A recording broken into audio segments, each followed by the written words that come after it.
آج کے جو شاعر حضرات ہیں وہ ہیں میر درد اور حسرت. آپ اس کو واچ کریں اور اپنی امتحان کی تیاری میں آپ کے کافی مددگار ثابت ہوگی انشاءاللہ.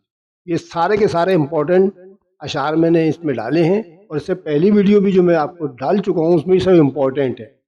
آپ جو ہے امتحان کے زمانے میں یہ جب بھی آپ کو یاد کرنا ہو تو اس میں سے امپورٹنٹ اشعار کی تشریح آپ بآسانی یاد کر سکتے ہیں. آپ کو کسی نوٹس کی ضرورت نہیں پڑے گی انشاءاللہ.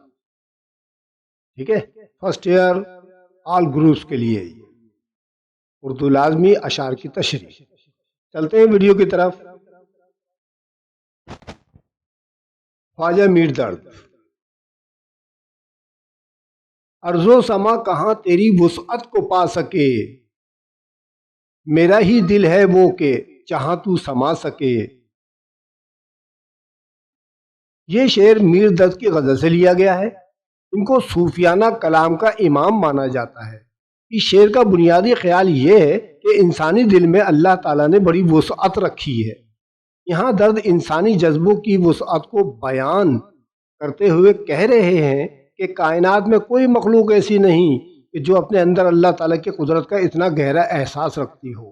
اس کائنات میں اللہ تعالیٰ نے انسان کو اشرف المخلوقات بنا کر بھیجا ہے، اس کو اپنا نائب بنایا ہے. یعنی یہ تمام کائنات زمین سے لے کر آسمان تک سب کچھ انسان کے تابع ہیں، اور کسی میں اتنی وسعت اور صلاحیت موجود نہیں کہ وہ اللہ تعالیٰ کی ذات کو اپنے اندر محسوس کر سکے.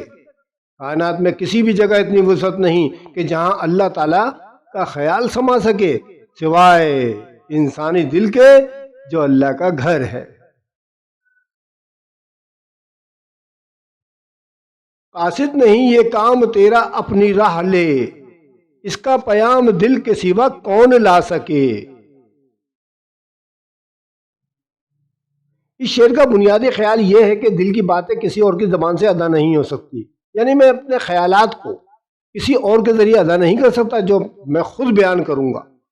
اس شعر میں خواجہ میر درد کہہ رہے ہیں کہ خدا اور بندے کے درمیان براہ راست تعلق ہوتا ہے.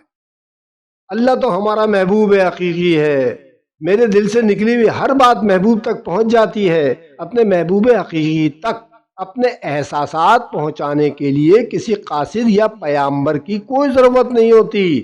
وہ اپنے بندوں کی ہر بات سمجھتا ہے. کون؟ اللہ تعالیٰ. چنانچہ انسان کا فرض ہے کہ وہ بس اس ذات واحد سے لو لگائے، کیونکہ یہی وہ راستہ ہے جس کے ذریعے دل سے نکلنے والی آہ فریاد فلک تک پہنچ جاتی ہے. اس لیے اے قاصد، مجھے تیری کوئی ضرورت نہیں. وحدت میں تیری حرف دوئی کا نہ آ سکے، آئینہ کیا مجال تجھے منہ دکھا سکے.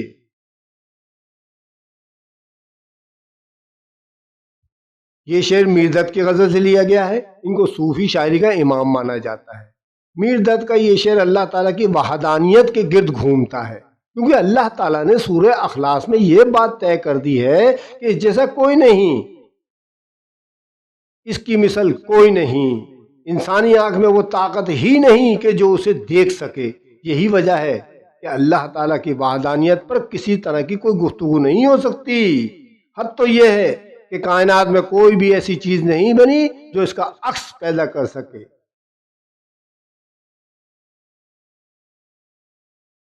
غافل خدا کی یاد پہ مت بھول زینہار، اپنے تئیں بھلا دے اگر تو بھلا سکے. یہ شعر خواجہ میر درد کی غزل سے لیا گیا ہے. یہاں میر درد ان لوگوں سے مخاطب ہے جو اس بات پر فخر کرتے ہیں کہ وہ ہر وقت اللہ تعالیٰ کی یاد میں کھوئے رہتے ہیں، اس کی عبادت میں لگے رہتے ہیں. درد یہ کہہ رہے ہیں کہ اے لوگو، اگر تم ہر وقت اسے یاد کرتے بھی رہتے ہو تو یہ تو کوئی کمال کی بات نہیں. یہ تو اللہ کا تم پر احسان ہے کہ وہ تم کو اس بات کی توفیق دے رہا ہے. ہم عبادت کر کے اللہ پر کوئی احسان تو نہیں کر رہے، اپنے فائدے کے لیے کرتے ہیں. یہ تو وصف خدا بندی ہے کہ وہ اس حد تک انسانی اعصاب پر قابض ہے کہ انسان نہ چاہتے ہوئے بھی اس کی یاد سے غافل نہیں رہ سکتا. ہر قدم، ہر سانس، ہر فعل انسان کو یہ باور کراتا ہے کہ اللہ اس کا خالق و مالک ہے.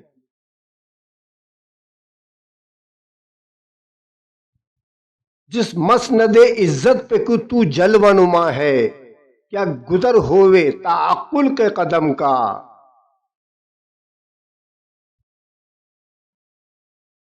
یہ شعر میر درد کی غزل سے لیا گیا ہے۔ اس شعر میں درد اللہ تعالیٰ کی حمد و ثنا بیان کرتے ہوئے کہہ رہے ہیں کہ اے خدا، تیری ذات بڑی عظمت والی ہے، تو ان بلندیوں پر جلوہ افروز ہے کہ جہاں انسانی عقل کی رسائی نہیں ہے۔ ہر چند کہ تو نے انسان کو عقل کی بنیاد پر ہی اشرف المخلوقات بنایا، لیکن جب یہی انسان تیری قدرت کو سمجھنے کے لیے اپنی عقل کے گھوڑے دوڑاتا ہے تو اسے بہت جلد احساس ہو جاتا ہے کہ یہ اس کے بس کی بات نہیں ہے۔ تیری ذات کو سمجھنے میں عقل بھی جواب دے جاتی ہے۔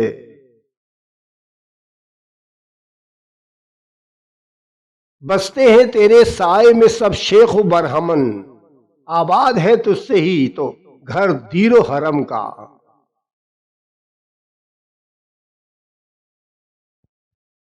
یہ شعر خواجہ میر درد کی غزل سے لیا گیا ہے۔ اس شعر میں درد وحدت الوجود کے حوالے سے کہہ رہے ہیں کہ اس کائنات میں کوئی ایسی جگہ نہیں جو اللہ تعالیٰ کے سائے سے خالی ہو، ہر جگہ موجود ہے۔ God is present every where. کوئی اس کا ماننے والا ہو یا نہ ہو، اس کے قبضہ قدرت سے باہر نہیں جا سکتا۔ انسان نے اپنی سہولت سے مختلف راستے اختیار کر لیے، کوئی مسلمان ہے، کوئی ہندو ہے، کوئی عیسائی ہے تو کوئی مجوسی، لیکن حقیقت یہ ہے کہ دنیا میں کوئی ایسی جگہ نہیں جو اللہ تعالیٰ کے نور سے روشن نہ ہو۔ مسجد سے مندر تک، حرم سے کلیسا تک، سب ہی کچھ اللہ کے نور سے آباد ہے۔ اب ہم حسرت موہانی کے کچھ اشعار پیش کر رہے ہیں، ان کی تشریح آپ اس کو واچ کریں۔ اپنا سا شوق اوروں میں لائیں کہاں سے ہم، گھبرا گئے ہیں بے دلی ہم رباں سے ہم۔ یہ شعر نصاب میں شامل حسرت موہانی کی غزل سے لیا گیا ہے۔ اس شعر میں حسرت موہانی اپنے محبوب کی بیزاری کو بیان کرتے ہوئے کہتے ہیں کہ ہم جس لگن، جذبے اور شوق سے اپنے عشق کا اظہار کرتے ہیں، ہمارا محبوب اسی قدر بے دلی اور عدم و توجہ کا مظاہرہ کرتا ہے۔ ہماری خواہش ہوتی ہے کہ ہمارا محبوب بھی ہم پر توجہ دے، لیکن اس کے سرد رویے نے ہم کو پریشان کر کے رکھا ہوا ہے، اور آخر ہم نے اپنے دل کو یہ کہہ کر سمجھا لیا ہے کہ سب ہماری طرح نہیں ہو سکتے۔ معلوم سب ہے پوچھتے ہو پھر بھی مدعا، اب تم سے دل کی بات کہیں کیا زباں سے ہم۔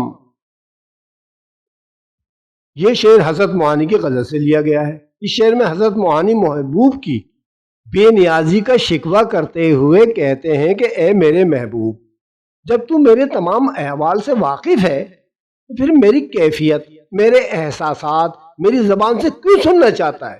تجھے میرے دل کے تمام حالات پتہ ہیں، لیکن تو پھر بھی انجان بن رہا ہے اور مجھ سے کہتا ہے کہ میں تجھ سے کیا چاہتا ہوں۔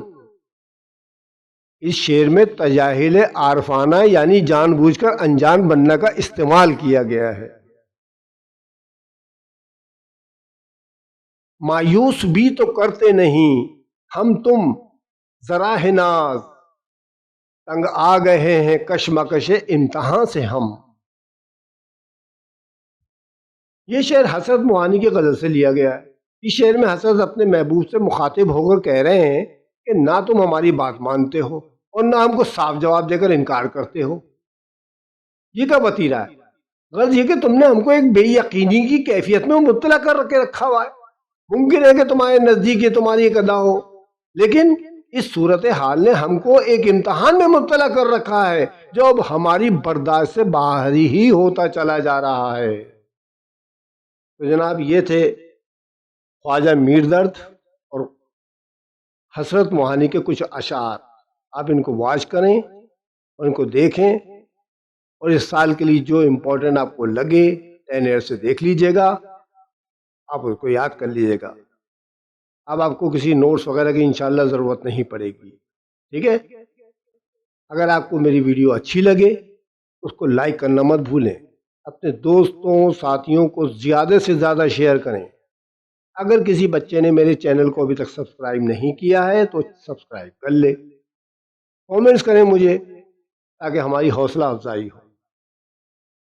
پریس کر دیں بیل آئیکن کو تاکہ آپ کو آنے والی ویڈیوز بر وقت مل سکیں۔ آئندہ دنوں میں کوشش کروں گا انشاءاللہ تعالی نثر پارے یعنی پیراگراف کی جو تشریحات ہوتی ہیں امپورٹنٹ، وہ میں آپ کے سامنے پیش کر سکوں۔ انشاءاللہ میں کوشش کروں گا کہ فرسٹ ایئر کے جو ہمارا پہلا سوال آتا ہے اقتباس کا، اس کو میں آپ کے سامنے پیش کر سکوں۔ انشاءاللہ اگلی ویڈیو میں پھر آپ سے ملتے ہیں، تب تک کے لیے خدا حافظ۔